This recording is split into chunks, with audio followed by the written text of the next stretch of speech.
Welcome to the Soul Mirror. I am your host, Shreya.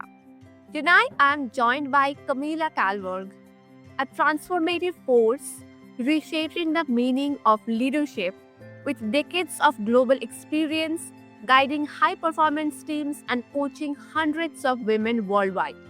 Camilla reveals a truth many overlook. Success is not born from relentless pursuit, but from the depth of our presence. Her work invites leaders to shift from pressure to purpose, from noise to intuition, and from proving themselves to embodying their authentic power. Let's explore how stillness can become the most revolutionary tool in a world obsessed with movement. Welcome, Camila. I'm honored to have you on my show. Thank you so much, Freya. I'm super excited to be here and thanks for having me. And Camila, you emphasize that stillness drives greater success. What does stillness actually look like in the life of a high performing leader? Oh, I love that. It's a question actually we got a few days ago. What person is struggling? How can I do it? Um, let me let me go one step back when it regards to stillness, because stillness uh, is when you allow yourself to be. And you said it's so beautiful in the intro about being present, right? That's being authentic in the meeting or whatever conversation you're in. So stillness, as you ask, how does that look like? It's actually to not just talk, because when we talk, we haven't actually been reflecting on the question or on the conversation. But when stillness in in this scenario, whatever that is allowed to pause and reflect on what is being said. That is so beautiful, and thank you for explaining this. And I think many leaders avoid stillness because it forces them to confront parts of themselves they have been outrunning. Yeah, it could be. I think what I know to be true, and there was a reaction I got from an executive the other day, and maybe you experienced that yourself, Greer, is that when in like stillness, it feels so uncomfortable. Hmm. So we try to feel the stillness. Have you ever been in that experience, in that situation where maybe you or someone else tried to feel the stillness because it was too uncomfortable to be in stillness? Mm. Yes, that is And I'm quite that's yeah. It's so uncomfortable. And in school, we learn to have all the answers. And if there's stillness, is that a sign of weakness, right? So we get to get out of break that cycle or get out of that conditioning that stillness is weakness. It's actually the key to success in your personal life and your professional life. Can I add your down on this, right? yes, definitely. Just explain that so beautifully. I think your take makes stillness feels like a pause and like less like a pause and more like a profound meeting with oneself or like a perspective many leaders rarely consider. And all Very fun. I think I had to learn it Hmm. because from when did I start my personal development journey? I'm in my mid 50s now. I started it 7, 8 years ago. I didn't know what stillness was. I had to learn it. I've been 20 years in corporate. It's not something we learn in school. It's not something corporate, but the way to effortless is success and tapping into your intuition is only when you quiet the noise and we get to give ourselves the permission to learn to embrace stillness as our superpower. yes, I absolutely agree. And also, you have coached hundreds of women who often dim their light in competitive rooms. How does cultivating stillness help them reclaiming their confidence? Well, such a powerful question. Okay, a typical scenario is that they reach out when they do not feel seen, not heard, and they want to create more success. And what happens is that some of them try to give too much information. They don't even try. They give too much information. And if there's stillness, they feel, oh, did I say something wrong? Mm. But having learned teaching them that in stillness, stillness is filled with answers. And when they understand that stillness not only allows them to reset the nervous system, when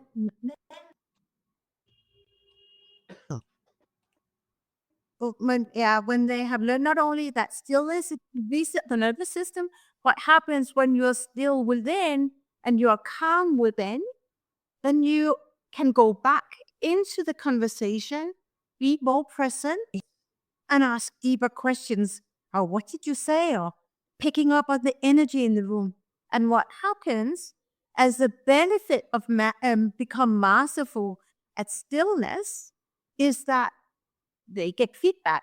Thank you for taking 2 minutes just to reset yourself, because I actually also got the opportunity to reset myself. That's a powerful feedback you get as a leader.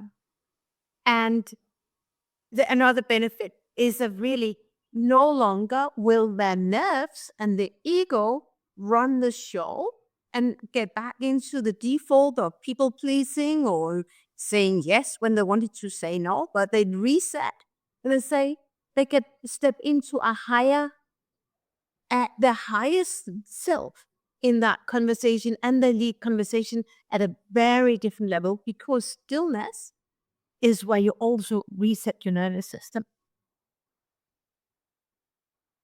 Hmm, that's really powerful.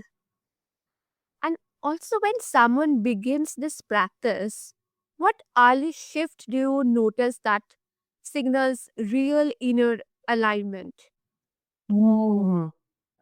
So that's really good. When I start teaching a client about stillness and practicing stillness, it's oftentimes their default limiting self that runs the show when they are in a meeting. And we all have the limited self. And they end up saying yes when they want to say no. But when they start to practice stillness, then they are much quicker at spotting when they are sabotaging their own success, what signals they were overlooking, but also in stillness, then they tap into intuition, and then they get feedback, which they share in our either groups or one-on-one, that people have reached out to them again because they have started to ask some very powerful questions and see the person rather than just finding information. So they are stepping into a more powerful trust advisor, and they are so much better at tapping into the intuition and reading the energy in the room, because in stillness, when you reset your nervous system, you also then, as you mentioned in the beginning, you're present. Then you are so present to pick up on what is really going on in the room, and that's so that it kind of ripple effect. When you practice stillness, you're so present, and that's the deep shift I see very early on. That's so powerful to hear, like how subtle internal changes can ripple outward into visible grounded presence. And also, in your experience, how does stillness enhance decision making in environments filled with pressures and ego? Mm, that's a good. How does it enhance decision making? Okay, maybe like just give my own example, so your listeners can see from where I was to where I am and how the listener uh, can do the same shift. So before I started practicing stillness, um, I was still a trusted advisor, but especially in room with dominant people, I tend to be a people pleaser. I tend to say yes when really I thought that was not the best idea.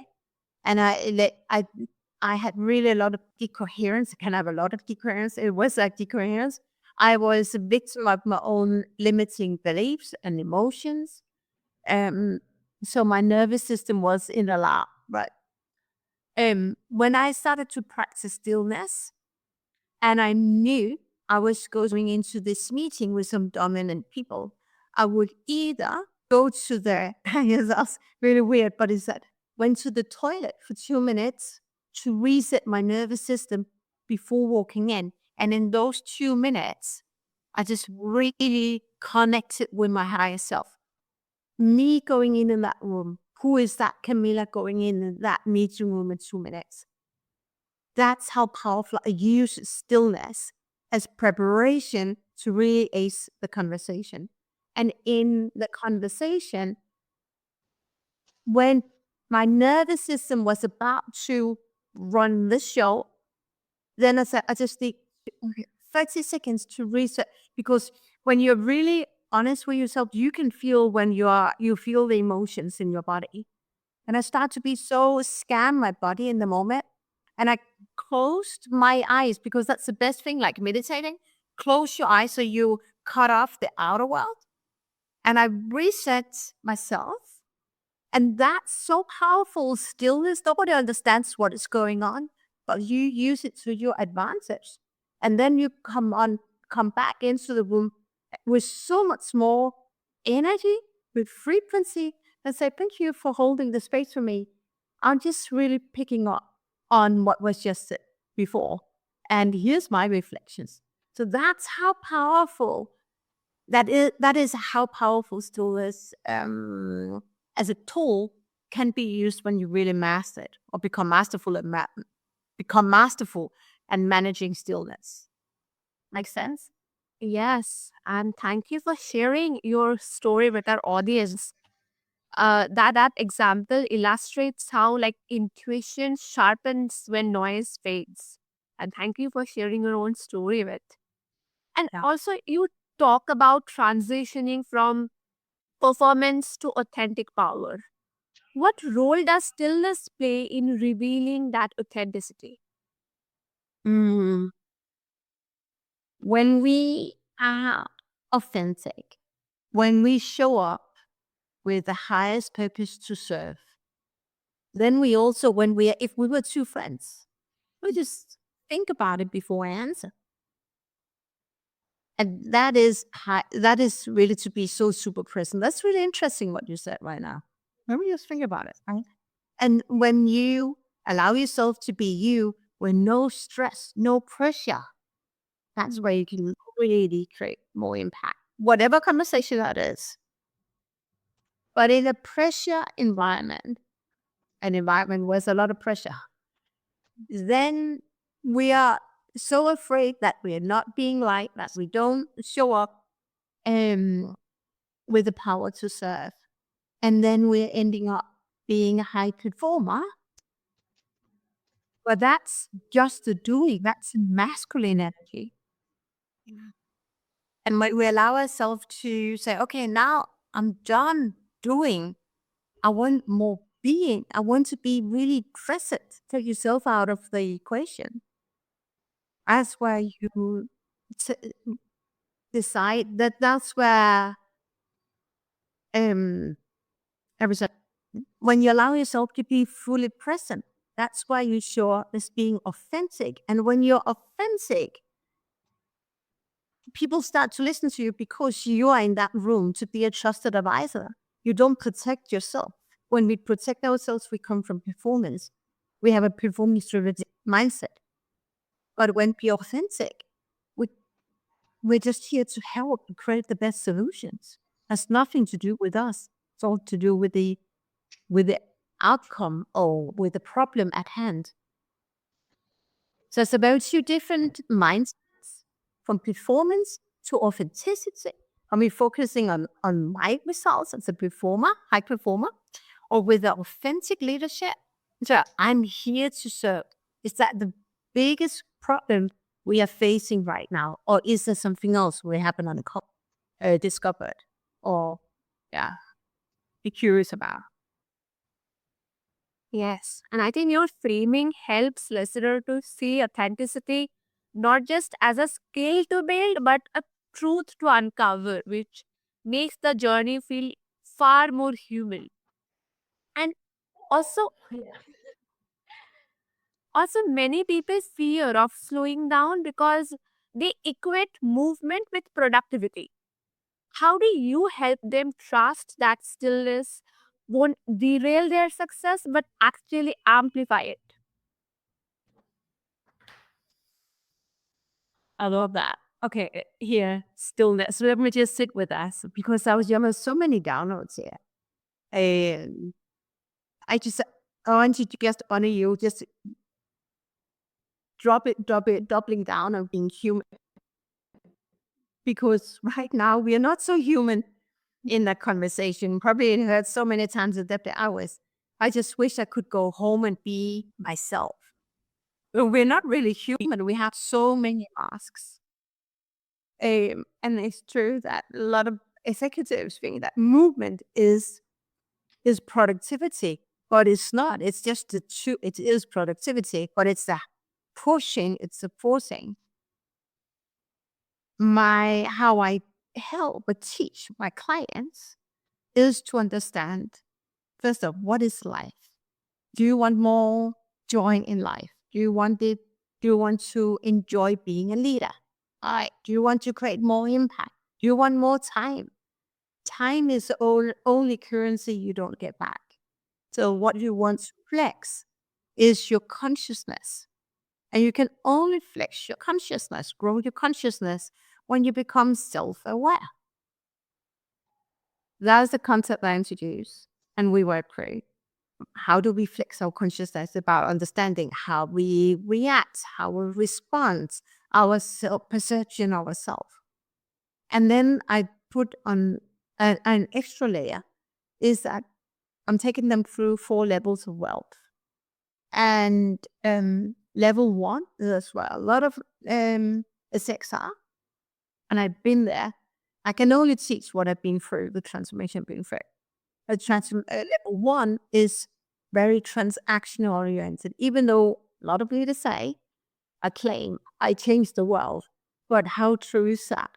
Because that's really, I can just say for what I know to be true and the feedback I get, that oftentimes we end up having a long to-do list and that's it. But when we're truly in transformation, what happens with the mindset is that it has nothing to do with you and all to do about solving the big questions or the problems. That are the different layers I teach and I help the women embody. That is so, so incredible. And I think it will definitely remove the intimidation and will encourage our listeners after hearing how approachable this can be. And this is a wonderful conversation with you, Camilla. And thank you for being here with us tonight. And your presence bring a sense of calm, clarity, and genuine heart that so many of us really crave in leadership. And I am truly grateful for the warmth you carry, the wisdom you share, and the way you help women remember their own power. It's a real honor to share this space with you. And if after this my listeners want to connect with you, then what's the best way? Thank you, Shreya. The best way is to connect either on YouTube. I have a lot of free training videos. Camilla Calberg is a YouTube channel, and LinkedIn, Camilla Calberg again. And also reach out on, you can reach out to hello@camillacalberg.com. And you can schedule a call if you want some help to implement some of these tools. I run some challenges, I run some groups, I run some one-on-one. But first off, let's connect if this resonates for you. And I will make sure to attach all these details and links below so that the listeners can find them easily and get in touch with you and know more from you, because you are really a wonderful person. And thank you for illuminating the transformative power of stillness. And I think your insights offer a refreshing doorway into leadership, that like one built on presence, intuition, and deep inner steadiness. And to all my listeners, may this conversation inspire you to slow the rhythm, silence the noise, and discover the strength that lives in your quietest moments. Success doesn't always require motion. Sometimes it just begins with stillness. Thank you.